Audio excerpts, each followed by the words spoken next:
Paz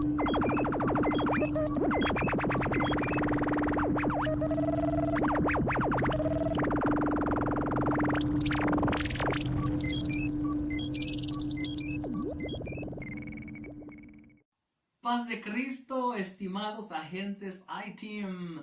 Deseo que el Señor esté con todos ustedes allá en casita, por donde quiera que nos están siguiendo en estas transmisiones de la Segunda Iglesia Apostólica del Distrito de Ensenada.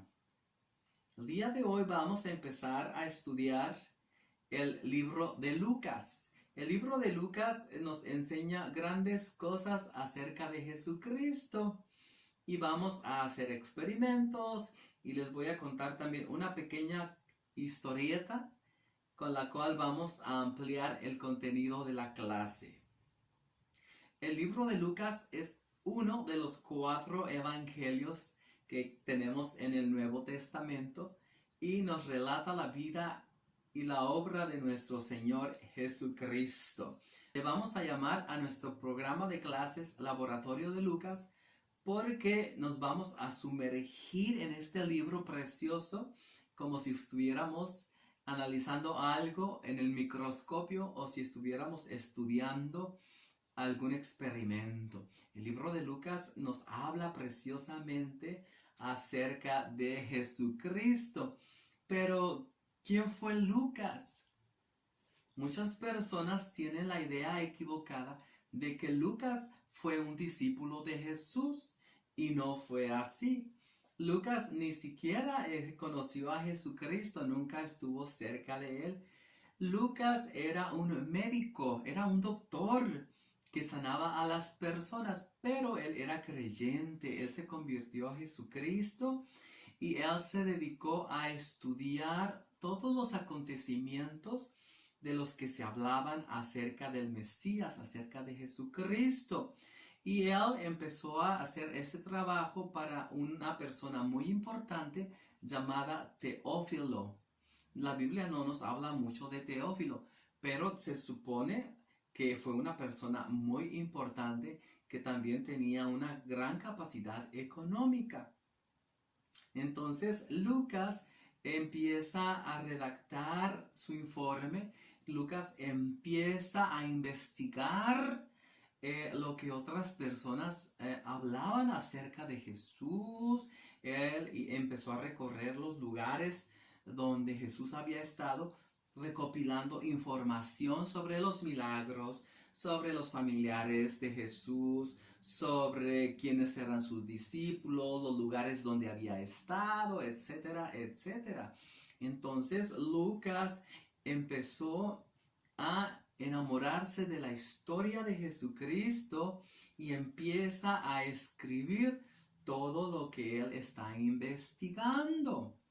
Y cuando él empieza su escrito, le dice unas palabras a Teófilo y le dice: muchos han emprendido la tarea de escribir la historia de los hechos que Dios ha llevado a cabo entre nosotros, según nos lo transmitieron quienes desde el comienzo fueron testigos presenciales y después recibieron el encargo de anunciar el mensaje. Yo también, excelentísimo Teófilo, lo he investigado con todo cuidado desde el principio y me ha parecido conveniente escribirte estas cosas ordenadamente para que conozcas bien la verdad de lo que te han enseñado. Así empieza el libro de Lucas desde el versículo 1 del capítulo 1 hasta el versículo 4.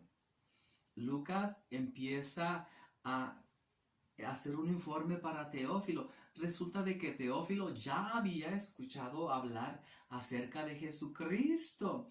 Entonces Lucas quería confirmarle a Teófilo si lo que le habían dicho estaba correcto o no. Y entonces Lucas le dice: sí, efectivamente, lo que te han enseñado acerca de Jesús es cierto. Y ahí está escribiendo Lucas preciosamente acerca de la vida del Mesías. Entonces, quiero decirte que Lucas presenta a Jesús como el Mesías, cuya vida, muerte y resurrección hace disponible la salvación para todos en cualquier parte. Oh, ¿qué significa esto? Bueno, Lucas dice, ok, muy bien. La conclusión de mi estudio es que Jesús verdaderamente es el Mesías que los judíos tanto estaban esperando. Jesús vivió, Jesús murió, pero también resucitó. Y a través de lo que Él hizo y con su poder y autoridad, Él tiene poder para ofrecer la salvación a todas las personas que crean en Él. De esta manera presenta a Jesucristo como el único y verdadero Mesías. Los judíos esperaban la venida de un Mesías que los pudiera salvar. Pero yo me pregunto, ¿de qué los tendría que salvar ese Mesías? La respuesta es del pecado. La palabra de Dios nos dice en Génesis que el hombre y la mujer que Dios creó con tanto amor y que los puso en el jardín del Edén habían pecado porque desobedecieron. Y estos tremendos fueron castigados. Y les dijo Dios que en el momento en que ellos comieran del fruto del árbol del bien y del mal, ellos iban a morir. Pero no murieron físicamente, murieron espiritualmente. Es decir, la palabra muerte significa separación. Ellos quedaron separados del Dios santo y del Dios que no comete pecado. Adán y Eva quedaron apartados de Dios sin tener comunicación para con Él.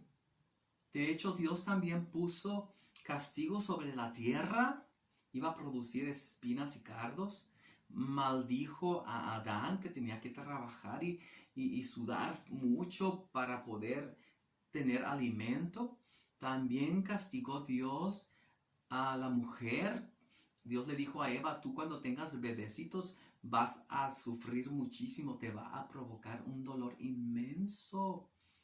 Y a la serpiente Dios, por supuesto que también la castigó y le dijo que ahora, desde ese momento, ella tendría que arrastrarse y tragar polvo. También puso Dios maldición entre la mujer y la serpiente. Dios dijo lo siguiente, le dijo a la serpiente y a la mujer, haré que tú y la mujer sean enemigas, lo mismo que tu descendencia y la descendencia de ella. La descendencia de la mujer te aplastará en la cabeza, pero tú les morderás el talón.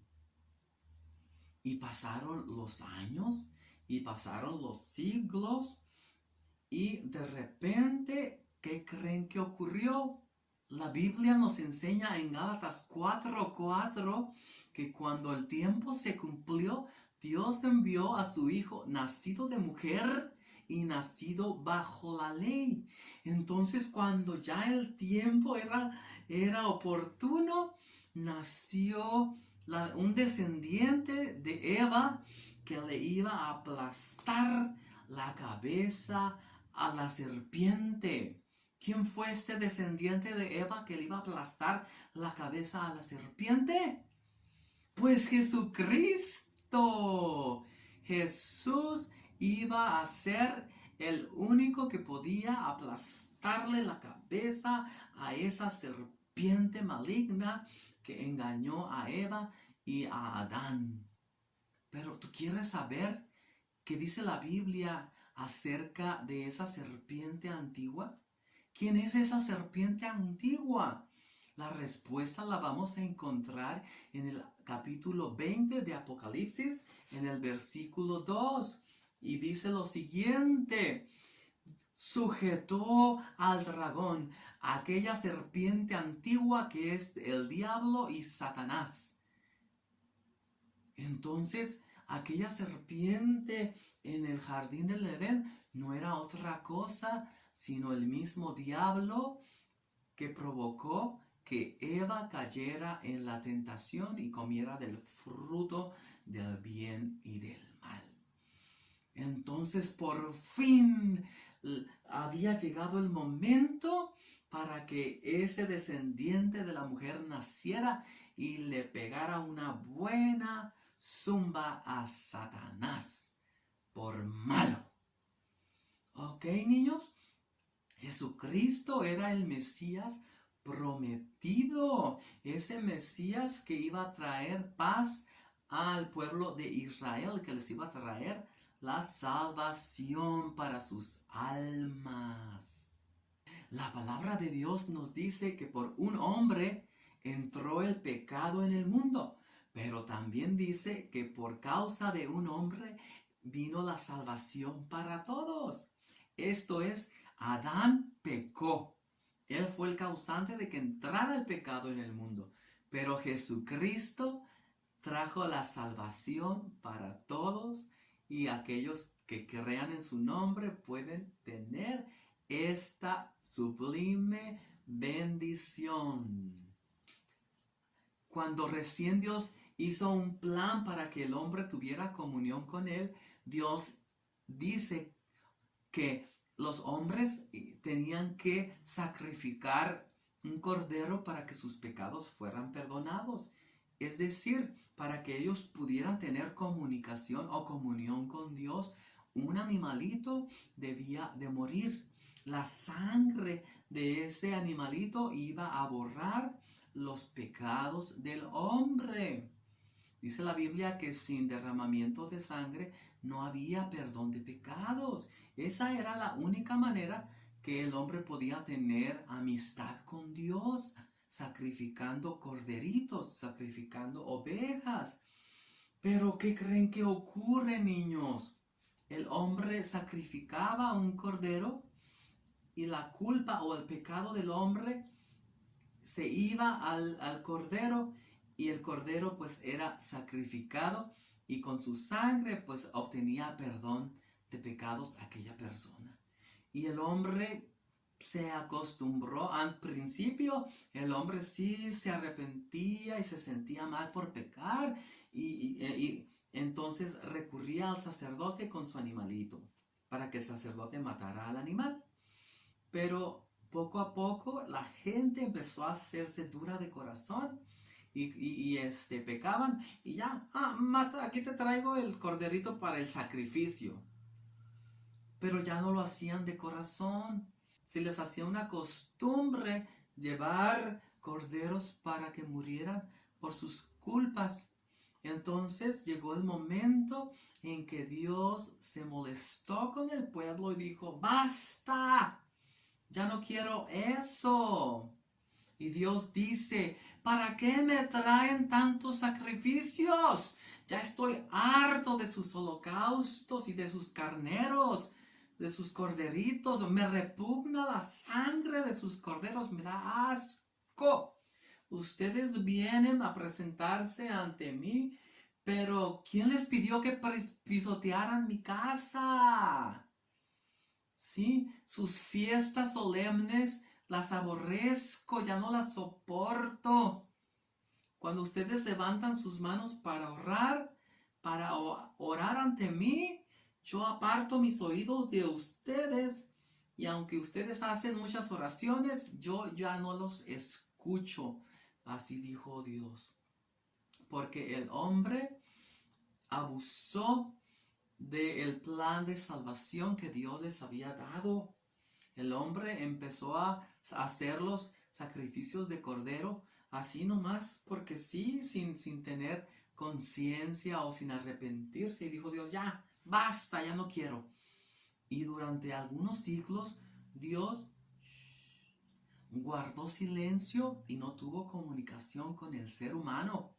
Dios dijo, ya no quiero saber de la humanidad. Ya estoy harto porque no se arrepienten de corazón, nomás de aquí para afuera. Dicen las palabras, pero no lo están sintiendo de corazón. Y Dios dijo, ya no quiero sacrificios de corderos.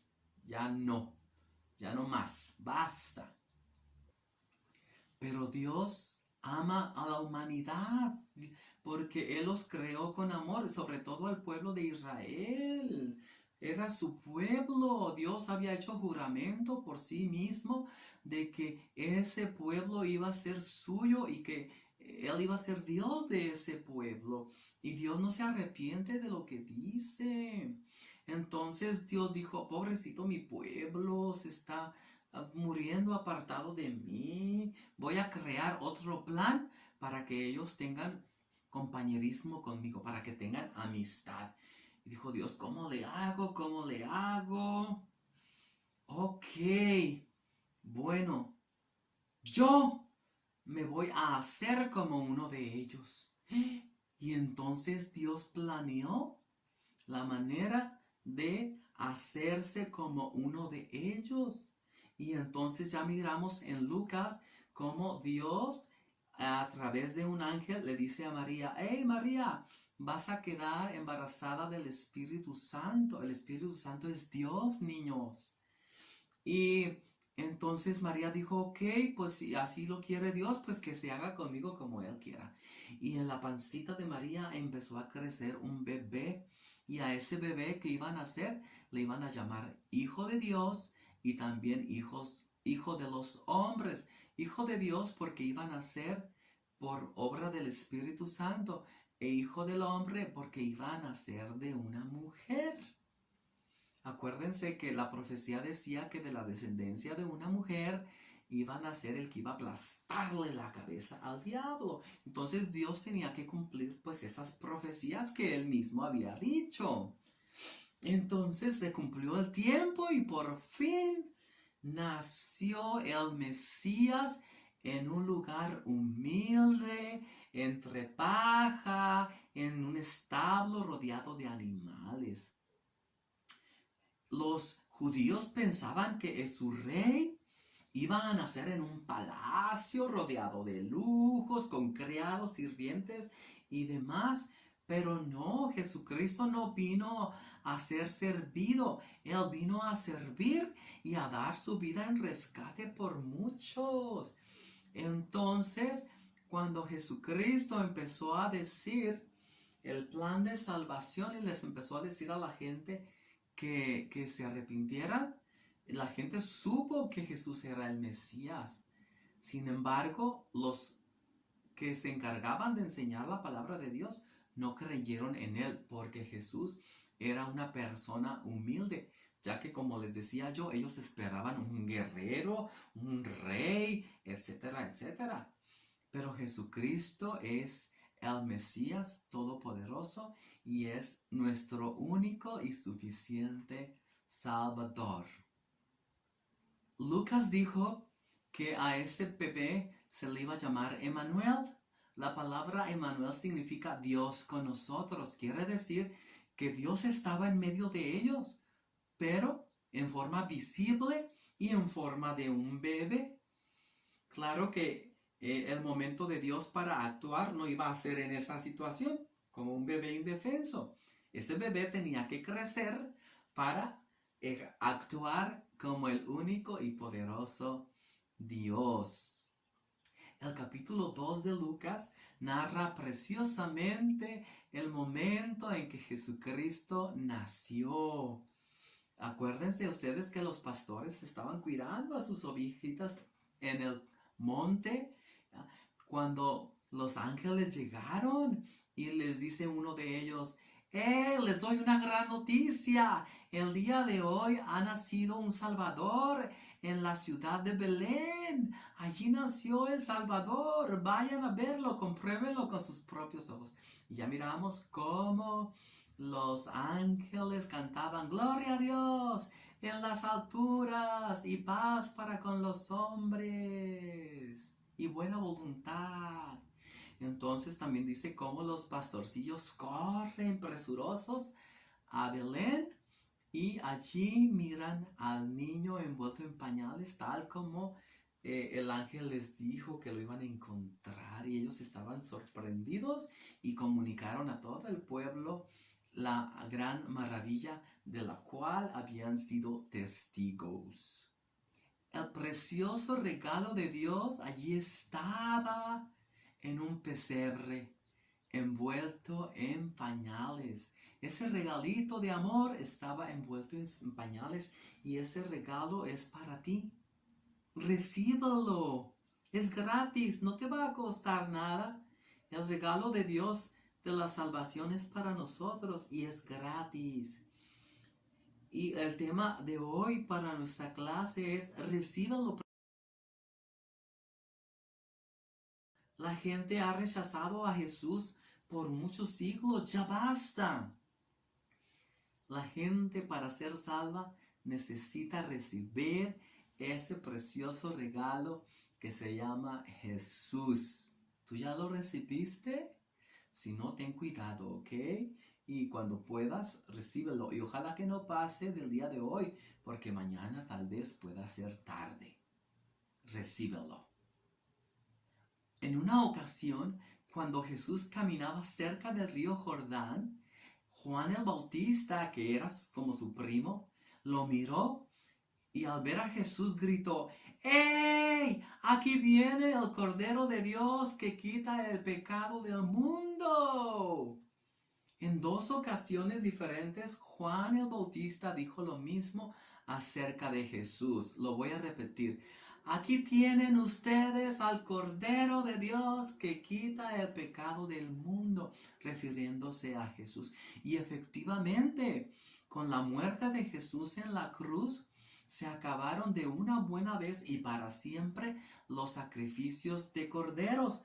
¿Por qué? Porque Jesucristo ocupó el lugar de tantos corderos en la cruz del Calvario. Allí Jesucristo derramó toda su sangre para que por ella nuestros pecados fueran cubiertos y perdonados. Y también llevó nuestras enfermedades, porque Jesucristo no hace nada a medias. Él nos salva, pero también nos sana. Te voy a contar una pequeña historia. Es como un pequeño cuento, ¿ok? Carlos tenía mucho tiempo diciéndole a su papá: papá, quiero que me compres un juguete. Ese juguete es mi favorito. Mira, allí está en la tienda, en la juguetería. Yo quiero que me lo compres, papá. ¿Me lo compras para Navidad? Y su papá le decía: hijo, nosotros somos pobres. Yo no gano mucho dinero. Ese juguete es muy caro. Y pasó Navidad y su padre no se lo pudo comprar. Luego dijo el niño: papá, papá, ¿me puedes comprar ese juguete que tanto te he pedido para mi cumpleaños? Y su papá le dijo: ay, Carlitos, ya te he dicho muchas veces que somos pobres. El dinero no me alcanza más que para comer. Yo no puedo darme el lujo de comprarte ese juguete. Entonces Carlitos estaba triste. Pero un día su papá pasó por una tienda de segunda, una tienda donde venden artículos usados, y miró, ¿qué crees? Miró ese juguete que le gustaba tanto a su hijo Carlitos y estaba muy barato. Era un juguete, estaba usado ese juguete, pero estaba en buenas condiciones. Dijo el papá de Carlitos: ¿cuánto cuesta? Y la persona le dijo: pues en tal precio. Dijo: lo compro. Y el papá de Carlitos dijo: ok, le doy una buena limpiadita y va a quedar como nuevo. Y Carlitos, mi hijo, se va a poner muy feliz con su juguete que tanto me ha pedido. Y allí va el papá de Carlitos muy contento llevando el juguete para su hijo. Y se puso el juguete en la espalda y le dijo: hijo, ¿qué crees? ¿Qué crees que traigo aquí para ti? ¡Eh! ¡Mi juguete!, dijo el niño Carlitos. Sí, hijo, toma tu juguete. Y se lo entregó. ¿Tú qué crees? ¿Carlitos se puso feliz o triste con su juguete? Para la sorpresa de su papá, Juanito no quiso el juguete. Juanito se enojó y hizo un gran berrinche. Papá, yo no quiero esta cochinada. ¿Pero por qué, hijo?, le dijo su papá. Si es el juguete que tanto has querido. Sí, papá, pero este juguete no está nuevo. ese juguete ya está usado, yo así no lo quiero, yo quiero un juguete nuevo, yo lo quiero ahora, yo quiero un juguete nuevo, mi juguete lo quiero nuevo, no lo quiero así, yo lo quiero nuevecito. Entonces el papá de Carlitos se puso muy triste porque su hijo no quiso ese juguete que tanto le había pues costado, lo compró con sacrificios. Carlitos se parece mucho a los fariseos de los tiempos de Jesús, porque acuérdense que ellos esperaban que el Mesías naciera en un lugar elegante, en un lugar lujoso, que vistiera ropas finas y que comiera en platos de oro, etcétera. Sin embargo, cuando vieron a Jesús entrar en Jerusalén montado en un asnito, en un burriquito, lo despreciaron. No quisieron creer en él porque lo vieron muy humilde. Carlitos se parece mucho a esas personas. Carlitos también se parece a todas esas personas del mundo que aborrecen el regalo de la salvación de Dios. Y Dios está triste como el papá de Carlitos al mirar cómo desprecian su maravilloso regalo de salvación. ¿Qué vas a hacer tú con el regalo de Dios para ti? ¿Lo vas a recibir o lo vas a rechazar? Recíbalo. Dice Dios, he aquí que pongo delante de ti la vida y la muerte. Y dice Dios, escoge la vida para que vivas. Dios te está diciendo, amigo, amiga, agente I-Team, adolescente, recibe la vida para que puedas vivir. ¿Vas a recibir a Jesucristo? Bien, te felicito. ¿No lo vas a recibir? Pobre de ti, porque vas a sufrir las consecuencias. El nacimiento de Jesús provocó una gran explosión en el universo. Cuando el diablo supo que Dios se iba a humanar, tembló. Se asustó muchísimo porque él sabía que ese bebé iba a ser el que le iba a pisotear en su propia cabeza. Entonces, cuando Jesús nació y estaba indefenso, Satanás quiso matarlo. Acuérdense que Herodes mandó a soldados para que asesinaran a todos los niños chiquitos, porque quería deshacerse de Jesús. Sin embargo, José y María se llevaron al bebé Jesús a Egipto y allá lo escondieron. Y cuando Herodes murió, ellos regresaron. Satanás no quiere que la gente conozca de Jesús y hace todo lo posible para que la gente tape sus oídos y no oiga acerca de este mensaje que yo te estoy hablando. Bueno, la explosión ocurrió en el universo y Jesús nació de una mujer, tal como el profeta Miqueas y el profeta Isaías y otros lo anunciaron. ¿Sí? Y el nacimiento de Jesús marcó un antes y después en la historia de la humanidad, niños y niñas. Por eso ustedes en la escuela van a decir, o van a escuchar decir, en el año 5 antes de Cristo, o en el año 20 después de Cristo. Con Cristo hubo un antes y hubo un después. Y vamos a hacer un experimento para ver cómo se pudo haber visto esa magnífica y poderosa explosión en el universo con el nacimiento de Jesús. El experimento que vamos a hacer ya lo hice algunas semanas pasadas, pero de todos modos a todos nos gusta, a mí me encanta. Para nuestro experimento vamos a ocupar lo que sigue. Como ustedes pudieron leer en la lista, solamente necesitamos dos artículos para nuestro experimento. El primero de ellos es un refresco de cola y el segundo son pastillas de Mentos.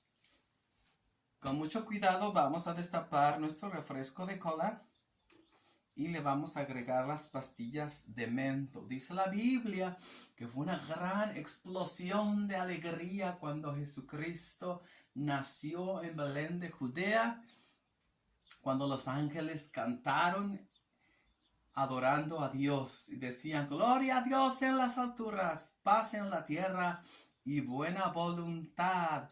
Fue un regocijo para los ángeles ver ese momento tan especial.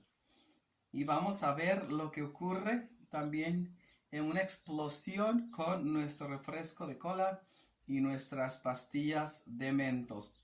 Ok, yo puse este recipiente abajo para no hacer mucho desperdicio. Vamos a echar con mucho cuidado nuestras pastillas de Mentos en nuestro refresco de cola lo más rápido que pueda. Y ahí miramos esa explosión que se produce, ¿verdad? Y así ocurrió. Una gran explosión de felicidad porque Jesucristo vino al mundo. El Dios de los cielos se despojó de su gloria para tomar forma humana. Fue un gran placer para mí estar con ustedes y compartir este pensamiento de la palabra de Dios basada en el libro de Lucas. Los esperamos el próximo sábado a las 7 de la noche para continuar con el tema número 2 del laboratorio de Lucas y para ver qué más escribió este gran doctor e investigador sobre Jesucristo. Hasta luego, amiguitos. Saludos, agentes IT. Pórtense bien, no coman tierra.